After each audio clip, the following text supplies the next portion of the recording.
Assalamualaikum warahmatullahi wabarakatuh. Kami dari kelompok 2 pada mata kuliah Profesi Kependidikan akan membahas materi mengenai motivasi belajar siswa. Baik, untuk pembuka pertama akan dibacakan oleh pemateri pertama, yaitu Dika Ananda Putra. Motivasi belajar siswa, peran guru dalam proses belajar, fungsi guru dalam proses pembelajaran, faktor yang mempengaruhi belajar, prinsip dan bentuk motivasi belajar, peranan proses motivasi belajar dan peran guru dalam motivasi belajar. Motivasi belajar adalah sesuatu yang menimbulkan dorongan atau semangat belajar, atau dengan kata lain sebagai dorongan semangat belajar. Islamuddin 2012 259. Jenis motivasi belajar. Yang pertama, motivasi intrinsik adalah motivasi yang timbul dari diri sendiri atau tidak dipengaruhi oleh sesuatu di luar dirinya, karena dalam setiap diri individu sudah ada dorongan untuk melakukan sesuatu. Yang kedua, motivasi ekstrinsik adalah jenis motivasi ini timbul sebagai akibat pengaruh dari luar individu, apakah karena adanya ajakan, suruhan, atau paksaan dari orang lain, sehingga dengan keadaan demikian siswa mau melakukan belajar. Motivasi belajar siswa.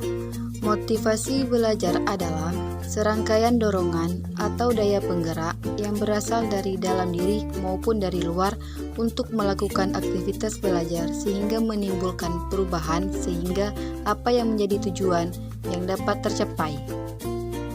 Peran guru dalam proses pembelajaran.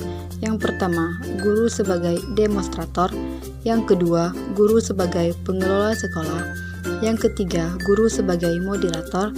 Yang keempat, guru sebagai fasilitator. Yang kelima, guru sebagai motivator. Yang keenam, guru sebagai evaluator. Fungsi guru dalam proses pembelajaran. Guru sebagai pendidik. Salah satu fungsi guru yang umum adalah sebagai pendidik. Dalam melaksanakan fungsi ini, guru dituntut menjadi inspirator dan menjaga disiplin kelas. Sebagai inspirator, guru memberikan semangat kepada para siswa tanpa memandang tingkat kemampuan intelektual ataupun tingkat motivasi belajar. Kemudian, guru sebagai didaktikus ataupun bersifat mendidik. Dalam hal ini, fungsi dan tugas guru tentu saja berkaitan dengan belajar, karena belajar tidak lepas dari siswa itu sendiri. Jadi, belajar adalah modifikasi atau memperteguh 5 kelakuan melalui pengalaman. Greening is given as of modification or streaming of behavior through expression. Faktor yang mempengaruhi belajar. Pertama, faktor internal siswa yang terbagi menjadi aspek fisiologis dan aspek psikologis. Kedua, faktor internal siswa yang terbagi menjadi lingkungan sosial dan lingkungan non-sosial. Ketiga, faktor pendekatan belajar. Baik, pada paparan kali ini saya akan membacakan 5 prinsip-prinsip motivasi belajar. 1. Motivasi sebagai penggerak yang mendorong aktivitas belajar. 2. Motivasi intrinsik lebih utama daripada motivasi ekstrinsik dalam belajar. 3. Motivasi berupa pujian lebih baik daripada hukuman. 4. Motivasi berhubungan erat dengan kebutuhan belajar. 5. Motivasi dapat memupuk optimisme dalam belajar. Bentuk-bentuk motivasi.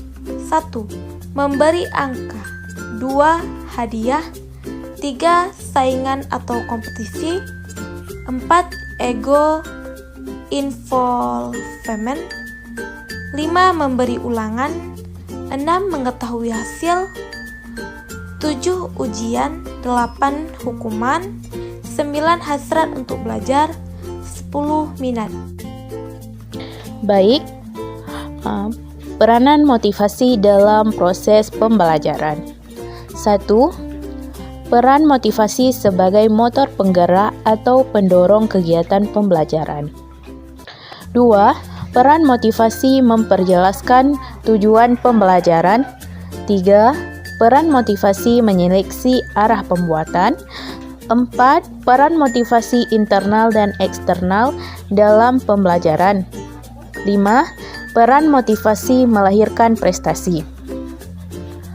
Selanjutnya, peran guru dalam meningkatkan motivasi belajar siswa. 1. Menjadikan siswa yang aktif dalam kegiatan belajar mengajar. 2. Menciptakan suasana kelas yang kondusif. 3. Menciptakan metode pembelajaran yang bervariasi. 4. Meningkatkan antusias dan semangat dalam mengajar. 5. Memberikan penghargaan. 6. Menciptakan aktivitas yang melibatkan siswa dalam kelas.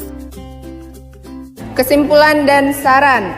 Seorang guru harus mampu dan mempunyai kompetensi profesional dan kompetensi kepribadian guru yang baik dan sesuai dalam aturan pendidikan.